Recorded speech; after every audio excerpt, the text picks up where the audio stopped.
going to talk about big, beautiful trout. First run, as it warms up here on the bridges, I'm talking about big baits.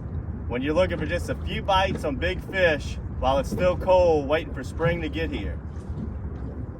This time of year, that water temperatures are like in the high 50s. This is before that spring run where there's boats everywhere. You catch a 20, 30 trout a day. Right now, this is quality over quantity for sure. That's why I like the bigger baits. But the one thing you're gonna see a lot of this time of year that really tells me, like, go out there and give these bridges a try, is when I'm driving over the Highway 11 bridge by car or taking a boat ride, period, when I see the loons lurking the bridge, I know that there's potential for some nice trout to be around. And whatever it is them loons are feeding on, probably some larger fin fish that are similar to the profile of this mega matrix. And when I see them loons a lot, I really do like to fish them bigger matrices, the megas, because I find that the trout that I do catch are pretty large whenever the loons are around. And right now we got a really nice falling tide. I don't come out here looking for a lot of bites, and I wouldn't suggest coming out here every day before we get into that spring run. But when you get nice calm days, southeast, east winds, water looks good, you don't want to come right after a front when the water's blown out. You don't want the water cold. You don't want high pressure. When you got clouds in the sky like this, that means it's definitely not a high pressure day. It's a low pressure day, making these bigger trout a little bit more susceptible to bite a little bit.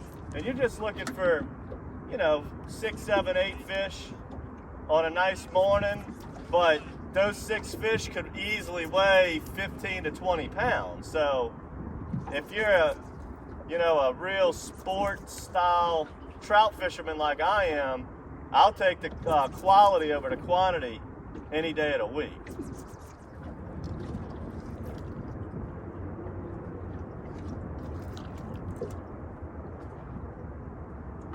Beautiful fish. Yeah, baby. Dance for me. When you're fishing that winter time,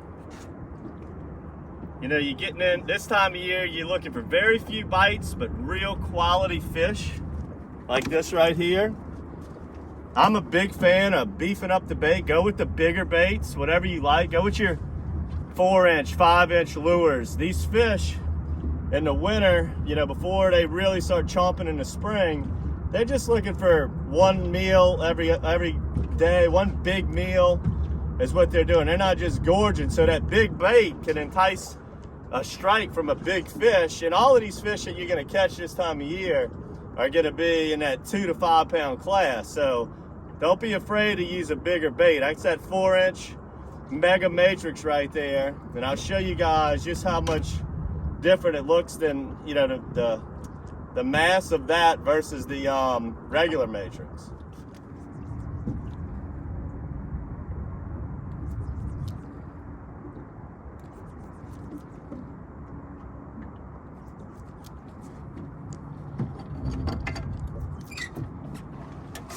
All right, so I went about 5 to 6 fire breaks. That's the little gaps in the bridge that kind of tell us where we are. And had about 5 or 6 bites, and they were all within 3 fire breaks. So I'm gonna start back in there, and we're just gonna keep lapping that section there, as you're not gonna just tattoo these fish down the whole bridge. You gotta fish different sections, and when you find a little bit of a bite, just stay on it. Try to grind out 5 to 15 fish.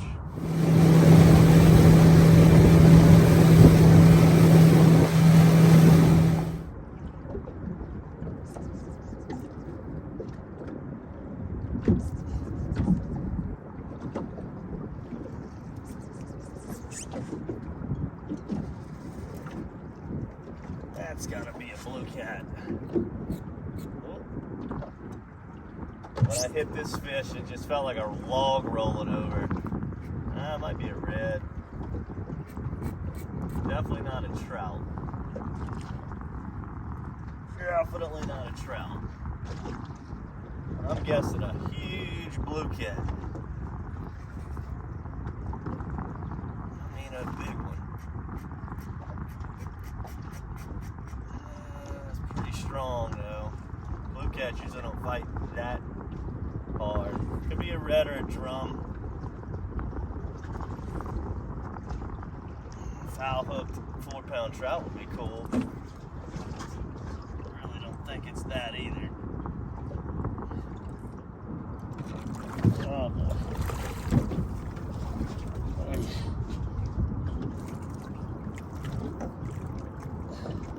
Whew. This thing. Oh.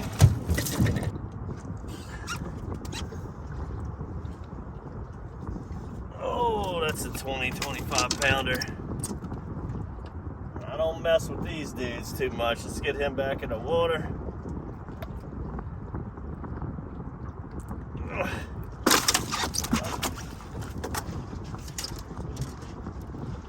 Well, the good news is the fish is still hooked. So, rod just went in the water, but the fish was still hooked. So I got the rod back. Now the fish is unhooked. They like that Mega Matrix too. Get on back in there. Woo! That was a fight there. Now I got a soaking wet rod and reel. Alright guys, let me wash my hands, dry this thing off, get my life back together, and we'll get back after it. Alright, here we go, back at it. After going to battle that big old black drum, about 20-25 pounder. I only like to keep them if they're under like 6 or 8 pounds, but that'll show you they'll eat these Mega Matrix too. I switched to them midnight mullet this time, just changing it up a little as we're making a drift over the same area. I always like to mix the colors up a little bit if I keep lapping the same zone. Give them something a little bit different to look at. But, you know, the question I get all the time is, how do you know where to fish on the bridges? Well, today, let's just talk about the situation we have today. So when I came through the north end of the trestle, I made a little drift. Water was okay, don't get me wrong, but it wasn't perfect. And we got a high river right now, the Pearl. A lot of flooding rains hitting us up north of us, Jackson, Mississippi area. Those are the rains that really can hurt us. The ones that hit just north of us as everything flows down the river to our estuary. And when we have high rivers, the northern end of the lake is more often than not going to be dirtier. So I ran down to the south end, and this water is just gin clear. It's just harder for that river water to get this way. Plus, there's not that many bayous or creeks on the southern side of the lake. Like they got the Bayou Liberty, Bayou Bumpaka, Bayou Lacombe, all of that flushes into the lake too. So you typically want to find your greenest and cleanest water. Got an east to southeast wind.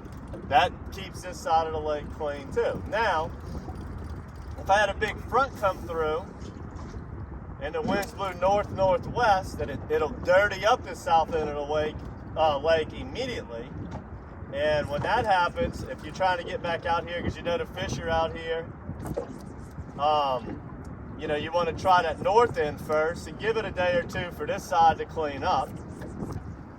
Now, when there's just a tremendous amount of boats out here, I find the middle part of the lake is the most neglected, so I'll fish that mid-lake area as that's getting less and less boat pressure, and the least a fish or a school of fish sees a bunch of lures getting thrown at their head, the more eager they are to bite because they just haven't been worked on as much. So, you know, we catch them all up and down this bridge. There's no magic spots. It's just you gotta get a feel for where the best area to try it. And I mean, a lot of times just trial and error, where you just fish it for about 15-20 minutes, not a bite, run down a mile, try it again. Alright, right here on this bridge piling, if you look close, you can see a wooden piling sticking out right next to it.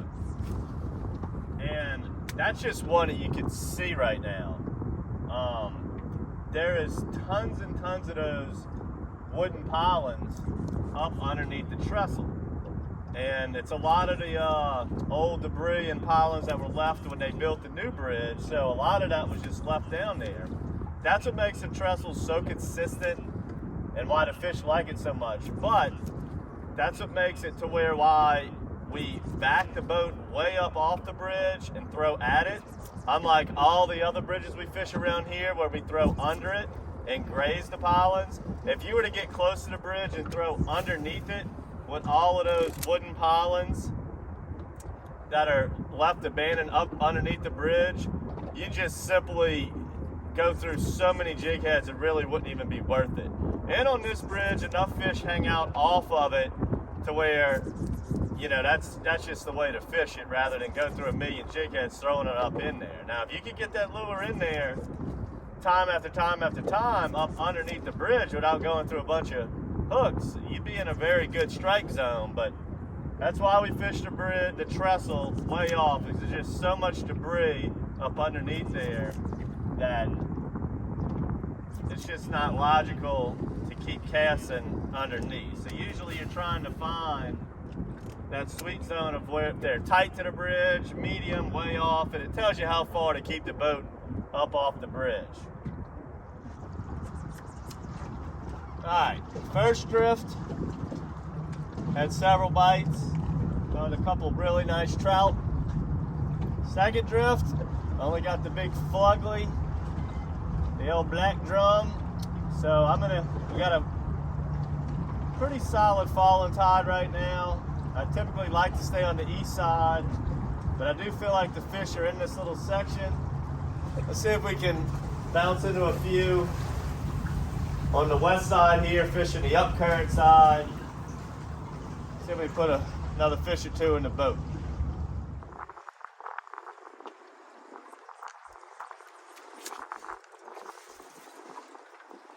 Oh man, that's a nice trout. Nice trout. Came over to this backside.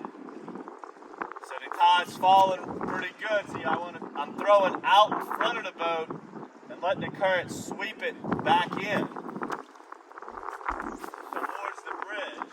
If you throw it right at the bridge, the tide can suck it under and you'll be getting snagged a lot. That was a nice fish right there though.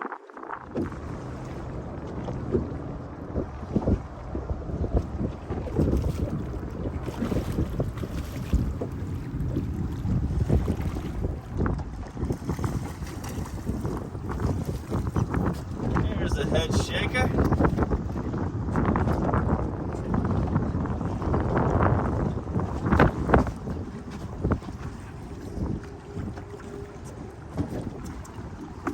Alright, let's end it on that one. My wrist is starting to get sore. This is that time of year. We call it grinding. A lot of casts for a few bites, but the bites you do get are rewarding. So use the bigger baits. Subscribe to the monthly bait box. Get your hands on some Mega Matrix, the 4-inch. We'll be sending you some of the hooks that match up with it. Get out here before the spring run really starts. I love it this time of year. There ain't a lot of boats out here, virtually any. And get on some of these big mules like this right here. Subscribe to the YouTube channel. As you guys know, we got tons of bridge episodes. Check them all out. It's starting to get a little windy here, so we're going to close it out now. Until next time, guys, good fishing. I hope you enjoyed this one.